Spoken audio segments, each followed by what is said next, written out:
You've been told to be good, to be honest, kind, and fair. And yet, the world keeps rewarding the ruthless. Why? Because goodness, without power, is a liability. Today, we'll uncover Machiavelli's hidden truth, the shocking cost of being good, and how to finally stop paying it. Throughout history, humanity has been entranced by the idea of virtue. We raise monuments to the righteous, write poems about saints, and tell children that goodness is its own reward. But beneath this comforting illusion lies a brutal reality that few dare to confront in the game of power. Pure virtue is a losing hand. Niccolò Machiavelli, often misjudged as a cynic, did not despise goodness. He simply understood its fragility. To him, virtue without the ability to defend itself was not virtue at all. It was naivety dressed in noble robes. Consider the man who refuses to deceive, even when surrounded by deceivers. His honesty may earn admiration for a moment, but soon it becomes a vulnerability. His words are predictable, his actions easy to anticipate, and his opponents, unrestrained by moral boundaries, will use his goodness as a tool against him. In politics, warfare, and even love, virtue becomes dangerous when it blinds its bearer to the motives of others. The truly cunning understand this. Every moral posture can be exploited if one knows where to press. Machiavelli's world, though centuries old, mirrors our own. In The Prince, he observed that men are not as good as we wish them to be, and therefore, rulers who depend on their goodness to survive will inevitably fall to those who are willing to be wicked when necessary. It is not that goodness is unworthy. It is that it must be guarded by strength. The paradox is clear: the more one clings to purity, the more one invites corruption to prey upon it. Imagine the idealistic leader who swears never to lie, never to betray, never to strike first. He wins hearts, but not battles. His enemies, less burdened by conscience, will smile in his face and stab him in the back before dawn. History is full of such figures, moral martyrs who died proclaiming their virtue while their rivals wrote the future. Julius Caesar, betrayed by those he trusted most. Socrates, condemned by a society he sought to enlighten. Even Christ himself, crucified by the very people he came to save. Each stands as a monument to the paradox of virtue. The world adores goodness but rarely spares it. To Machiavelli, the problem was not virtue itself, but the illusion that virtue alone is sufficient. He saw that men who wish to do good in all things will inevitably come to ruin among so many who are not good. He urged rulers, and by extension, all who seek to thrive, to learn how not to be good, to understand evil without embracing it. Only then could they protect what was worth preserving. Virtue without power is like a candle in the wind, admirable, yes, but destined to be extinguished by the first storm. The paradox extends beyond thrones and crowns. It rules the modern world as well. In workplaces, the selfless employee is often overburdened, while the cunning opportunist climbs. In friendships, those who always forgive are the ones most often wronged. In relationships, the endlessly kind partner becomes a mirror for exploitation. Society teaches us to equate goodness with weakness and then pretends to be shocked when the ruthless rise to the top. But Machiavelli would not be shocked. He would simply nod and say, "It has always been this way." Goodness, when untempered by strategy, becomes a form of self-sacrifice that benefits everyone but the good themselves. To act with pure virtue in a corrupt world is to play by rules no one else is following. And yet, here lies the true complexity. We cannot discard goodness entirely, for without it, we become the very monsters we fear. The trick is not to abandon virtue but to command it. A ruler, or any individual seeking influence, must appear merciful, faithful, humane, and upright, but also know how to deviate from these qualities when necessity demands it. The world runs on appearances. Perception is power. To seem good is often more effective than to be good. This is the essence of the Machiavellian paradox. Virtue is most powerful when wielded like a weapon, not worn like a chain. Those who understand this can move unseen between the light and the shadows, maintaining the image of morality, while exercising the liberty of realism. They can act with compassion when it serves them, and with cold precision when it must. The fool believes the world rewards goodness for its own sake. The wise understand that goodness must be performed with purpose. guarded by prudence, and balanced with the capacity for cruelty. The paradox of virtue, then, is not a condemnation of morality, but an awakening to its limits. The man who clings to purity will be destroyed by those who understand corruption. The one who fears being cruel when necessary will fall before those who do not. And yet, even in this brutal truth, there is an art, the art of knowing when to be good, when to pretend, and when to strike. Goodness, for all its beauty, demands a toll that few recognize until it is too late. It is not measured in coin or title, but in opportunity, time, and the quiet humiliation of being taken advantage of by those who do not share the same moral restraint. This is the hidden tax of morality, a cost paid not in open markets but in silent suffering. Machiavelli saw this truth clearly. He understood that while virtue earns admiration, it rarely secures survival. To live by rigid moral principles in a world governed by ambition and deceit is to walk willingly into a snare woven by others who have long abandoned such illusions. When a man chooses to be good, he limits himself. He imposes laws upon his own nature that his rivals do not obey. He hesitates before acting, questions before striking, forgives before defending. These acts of conscience, though noble, become obstacles in the ruthless theater of human affairs. The honest merchant hesitates to exploit his customer, while his competitor smiles and lies. The loyal subordinate refuses to betray his superior, while another whispers in the right ear and ascends. The just ruler spares an enemy, only to see that mercy return as rebellion. Every act of goodness carries a price. The more consistent one's virtue, the more predictable one's defeat. The world often praises morality but rewards cunning. We build statues of the righteous long after they are gone, but it is the ruthless who inherit their thrones. Machiavelli recognized this hypocrisy in the soul of mankind. He wrote that a prince who wishes to survive must learn how not to be good, because men, in general, are ungrateful, fickle, deceitful, and driven by self-interest. To appeal to their better angels is to speak in a language they have forgotten. The one who insists on moral purity will find himself negotiating with wolves, while bound by his own code of fairness. It is not goodness that destroys him, but the belief that others will play by the same rules. The tax of morality manifests in countless forms. It appears in the hesitation to act when swift decision is needed. It whispers in the voice that says, "This would not be right," even when survival demands it. It is paid in lost power, in betrayed trust, and in the subtle erosion of influence. Those who cling to morality in its purest form become like lambs preaching virtue to lions. Their message may be divine, but it does not change their fate. The Machiavellian mind does not reject morality. It simply refuses to be enslaved by it. There is also a social tax, the cost of maintaining the image of righteousness. The world expects those deemed good to act consistently with their reputation. A single misstep invites outrage, while the immoral man is forgiven because corruption is already expected of him. Thus, the moral individual is trapped within a fragile facade. He must constantly perform goodness to maintain the illusion of integrity, even when the situation demands ruthlessness. This public expectation becomes its own prison, making morality not a shield but a cage. Consider the leader who prides himself on compassion. When the moment arrives to make a harsh decision, to fire, to punish, to cut ties, he falters. His followers, once admiring his kindness, begin to see weakness. They lose respect for what they once adored. Compassion, untempered by strength, transforms into vulnerability. The same people who demanded morality will turn against it when it fails to protect them.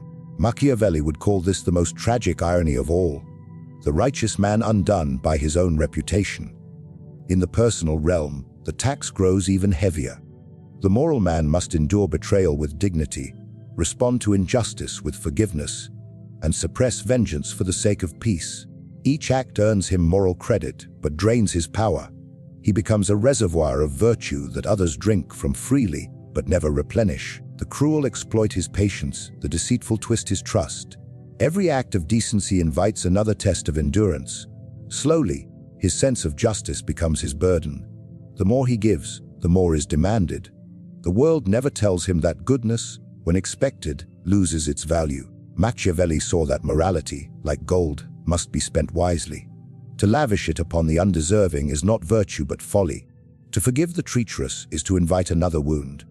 The wise ruler, or any wise soul, understands that mercy and deception, honesty and cunning, must coexist. The secret is not to destroy morality, but to understand its economics. Give goodness only where it yields strength, deny it when it becomes debt. The knave pay the tax of morality endlessly, believing it earns them grace. The powerful, however, pay it only when it serves their purpose. This hidden cost also operates within institutions, where moral ideals often cripple action. A government that hesitates to use force when threatened, a leader who fears appearing ruthless, a company that prioritizes appearance over strategy. All are examples of morality's price exacted in the name of principle. Machiavelli would argue that such restraint, while admirable in peace, is fatal in crisis. When virtue becomes inflexible, it becomes destructive. True wisdom is knowing when the moral cost is worth paying and when it is merely tribute to an illusion. The tax of morality, then, is not simply a consequence of goodness but of blindness. It is the debt paid by those who mistake moral ideals for universal laws. The world does not honor such laws. It obeys power, fear, and advantage. To be moral without understanding this reality is to be generous to one's own downfall. To navigate the world as Machiavelli did is to recognize that morality is a currency, valuable, yes, but only in the hands of those who know when to spend it and when to keep it hidden. Niccolò Machiavelli has long been painted as the patron saint of manipulation, the cold architect of deceit, and the philosopher of ruthless ambition. Yet this caricature of the Florentine thinker is itself a deception, a misunderstanding crafted by those who could not bear to look directly at the truths he revealed. His writings, particularly The Prince, were not instructions for cruelty, but a mirror held up to power. In that reflection lies his hidden truth. Morality without strength is impotence, and power without moral awareness is chaos. Machiavelli's genius was in recognizing that human nature itself is neither good nor evil, but adaptable, self-serving, and deeply driven by fear and desire. To survive within such a nature, one must learn not to be pure, but to be perceptive. In his time, Machiavelli watched princes fall not because they were wicked, but because they were good in a world that rewarded cunning. The Italy of his day was a chessboard of betrayal. Alliances shifted like the tide, and those who believed in eternal virtue were quickly consumed by those who understood timing, fear, and manipulation. His observations were not born from hatred of morality, but from mourning its inefficacy in the face of human greed. He saw how easily men could cloak ambition in the language of virtue, how justice could be used as propaganda, and how faith could be twisted into a political weapon. The righteous spoke of divine, while sending assassins in the night. To Machiavelli, goodness that does not protect itself becomes complicit in its own destruction. This is his hidden truth. The world rewards not those who are good, but those who appear good while mastering necessity. He famously wrote that a prince must learn how not to be good, yet many misunderstand this as an endorsement of evil. It is not, it is a warning. He did not advise wickedness for its own sake. He taught that in a world where most men are governed by fear and self-interest, survival demands flexibility. To act with goodness at all times is to surrender to those who will not. But to reject goodness entirely is to lose the soul of leadership. Between these extremes lies the art of statecraft, the balance of virtue and vice, of image and intent, of mercy and control. Machiavelli's hidden truth is uncomfortable because it strips away illusion. It tells us that morality is a performance as much as a principle. Appearances, not intentions, shape the course of history. A ruler who seems just will command loyalty, even if he must sometimes act unjustly. A leader who seems compassionate will inspire devotion, even if he hides calculation beneath his smile. In this theater of human perception, sincerity is less powerful than reputation. Machiavelli understood that people do not see into hearts, they see only gestures. Thus, he advised the wise to master the art of seeming, to control how virtue is displayed while retaining the freedom to act as necessity dictates. This truth extends beyond princes and kingdoms. It defines human interaction itself. The colleague who rises quickly, The politician who wins votes, the influencer who commands attention, all succeed not by being purely good, but by appearing trustworthy, confident, and strong. They play the part of virtue while quietly bending circumstances to their favor. Meanwhile, those who cling to honesty as their only weapon are easily disarmed. Machiavelli would not condemn them for it, but he would call them blind to reality. The hidden truth of human behavior is that perception outweighs purity. The lion may be strong, but the fox survives. Machiavelli's writings expose another layer of this truth, that morality is a tool of governance. Rulers use it to bind the hearts of their subjects, to create stability and obedience. When people believe their leader is virtuous, they submit willingly. When they fear his cunning, they obey absolutely. The greatest rulers are those who can inspire both trust and terror, using each as a thread in the tapestry of control. This balance is delicate. Too much fear breeds rebellion. Too much love invites exploitation. The secret lies in the ability to shift between the two, to wear virtue like armor and vice like a dagger hidden beneath the cloak. What makes this truth so dangerous is that it offends our moral pride. We wish to believe that power can exist without deception, that leadership can thrive on purity alone. But Machiavelli saw through this comforting myth. He recognized that even the most moral leaders must sometimes commit acts that contradict their ideals to preserve the greater good. A ruler who refuses to be cruel when cruelty is necessary condemns his people to greater suffering. Mercy without foresight is not kindness, it is negligence. Thus, Machiavelli's hidden truth reveals the painful law of necessity, that the survival of order may require actions the righteous cannot bear to perform. He was not teaching corruption, but adaptation. He sought to arm the moral man with the understanding of how power truly operates. Those who misread him as evil fail to see that his goal was not to destroy virtue, but to make it viable in a corrupt world. A good man who knows nothing of evil will be destroyed by it. But a good man who understands evil, who can recognize its methods, anticipate its moves, and wield its tools when forced, becomes unassailable.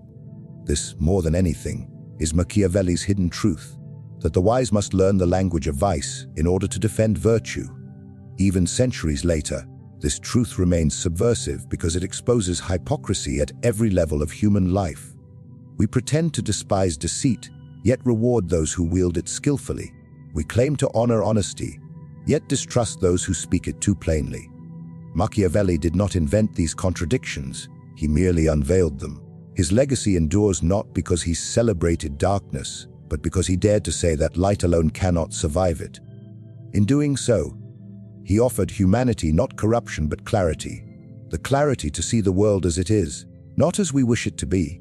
If the paradox of virtue reveals the fragility of goodness, and the hidden tax of morality exposes its cost, then Machiavelli's hidden truth points toward a solution, one that does not abandon morality, but redefines it as a strategy. Strategic goodness is not about choosing between virtue and vice. It is about mastering both, wielding each with precision and purpose. It is the art of appearing moral while remaining unshackled by morality's limitations. It is not hypocrisy but sophistication, the ability to understand that in a world ruled by perception, the image of goodness is often more powerful than goodness itself. Machiavelli's vision of strategic goodness begins with self-awareness.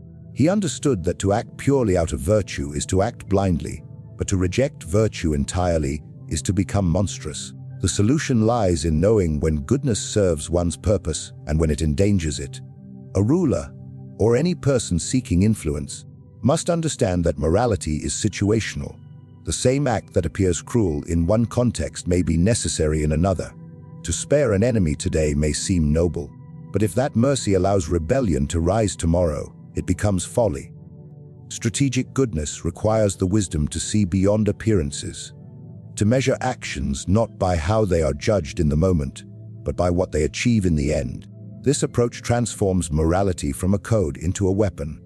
The moral man who refuses to bend is predictable. The strategist who can wear goodness as armor is formidable. Machiavelli taught that a prince must appear merciful, faithful, humane, and upright, not because these qualities are always useful, but because people desire to believe in them. Human beings crave the illusion of virtue. They want to trust, to follow, to feel righteous in their loyalty. The leader who understands this can use goodness as a form of influence, projecting morality to inspire devotion, while maintaining the flexibility to act decisively when virtue fails. Strategic goodness, therefore, begins with understanding the theater of perception. The truly wise know that appearances shape power more than intentions ever could. A single act of visible generosity can erase a dozen hidden manipulations. A well-timed display of mercy can convert fear into loyalty. The appearance of honesty can open doors that brute force never could. The Machiavellian mind uses morality not as a mirror of the soul, but as a mask that commands trust. To the knave, this sounds deceitful. To the enlightened, it is survival. In practice, strategic goodness means learning the art of controlled virtue. It means choosing one's moral displays with calculation. A ruler who punishes one man publicly may spare 1,000 others through fear. A leader who forgives an enemy when he could destroy him earns admiration, even if the mercy hides a deeper plan. To practice strategic goodness is to understand that morality can be both genuine and tactical. One may truly wish to be kind, yet act cruelly for the sake of a greater good. One may genuinely care for peace, yet wage war to secure it. Machiavelli's genius was in recognizing that intention alone does not define morality. Outcome does. He saw that history remembers the victorious as virtuous, regardless of their methods. Success sanctifies the deed. The people do not ask whether their ruler was kind. They ask whether he kept them safe. They do not care if he deceived his enemies. They care that he preserved their prosperity. Thus, strategic goodness demands not purity, but prudence, the ability to align moral appearance with practical necessity. It is the discipline to do what must be done without ever seeming ruthless, the mastery of image as much as action. In personal life, the same principle applies. The individual who practices strategic goodness does not flaunt virtue for approval nor surrender it for expedience. Instead, they choose when to reveal compassion, when to conceal truth, and when to act with cold reason. They are not enslaved by conscience, but guided by it, like a sailor using the stars to navigate the storm, not to deny its existence. They understand that blind goodness invites exploitation, but silent strength cloaked in kindness disarms even the cunning. The world expects goodness, therefore, it can be used to conceal strength until the moment it must strike. Strategic goodness also redefines what it means to lead. Machiavelli's ideal ruler is not the tyrant who rules by fear alone, nor the saint who rules by love alone, but the master who commands both. Fear without affection breeds rebellion. Affection without fear breeds complacency. True authority lies in the balance. To inspire loyalty through moral appearance while ensuring obedience through strength. The good leader, in Machiavelli's eyes, is not the one who refuses to be harsh, but the one who knows when harshness preserves peace. His mercy is measured, his cruelty deliberate. Both serve orders. What makes strategic goodness powerful is its adaptability. It allows one to move fluidly between morality and pragmatism, responding to circumstance rather than ideology. It frees the individual from the tyranny of moral absolutes. In a world where deception is currency, the wise must learn to counterfeit virtue without losing sight of truth. This is not corruption, it is survival in a landscape where innocence is a liability. Machiavelli's solution demands emotional discipline, the ability to act contrary to one's nature when the situation requires it. To pity when necessary, to deceive when unavoidable, to punish without pleasure, to reward without weakness. It is a philosophy of control, not chaos. Those who master strategic goodness become unpredictable, and therefore untouchable. They appear virtuous enough to be trusted, yet formidable enough to be feared. They are the few who can stand in both light and shadow without belonging entirely to either. Through strategic goodness, morality becomes not a burden, but an instrument of influence. It ceases to be the fragile ideal that breaks under pressure and becomes a shield forged from realism. It allows one to act with intention rather than impulse, to rule with conscience without becoming its prisoner, and to exist in a world of deceit without being destroyed by it. In the end, Machiavelli does not ask us to abandon goodness. He asks us to understand its cost. The shocking truth buried within his philosophy is not that virtue is worthless, but that it is fragile. To be good without power is to invite betrayal. To be moral without wisdom is to offer oneself to the cunning. The world does not honor purity. It respects control. True mastery lies not in rejecting morality, but in refining it into a form that can survive the brutality of human nature. Machiavelli's lessons remain as alive today as they were in Renaissance Florence. The corridors of modern power still echo with the same deceit, the same ambition, the same fragile balance between mercy and strength. Whether in politics, business, or daily life, those who wield goodness without strategy are devoured by those who understand how to weaponize it. The truly wise do not choose between virtue and vice. They command both. The shocking cost of goodness, then, is not simply loss. It is ignorance. Ignorance of how the world truly works. Ignorance of how power shapes morality. Ignorance of how even the best intentions can be twisted by those who understand manipulation better than meaning. To live without this awareness is to play a game whose rules you do not know. But to awaken, to see the hidden truth that Machiavelli revealed, is to reclaim power over your own morality. To learn when to be kind, when to appear kind, and when to strike. For goodness, when guided by strategy, it no longer becomes a weakness. It becomes the highest form of strength, a virtue that survives.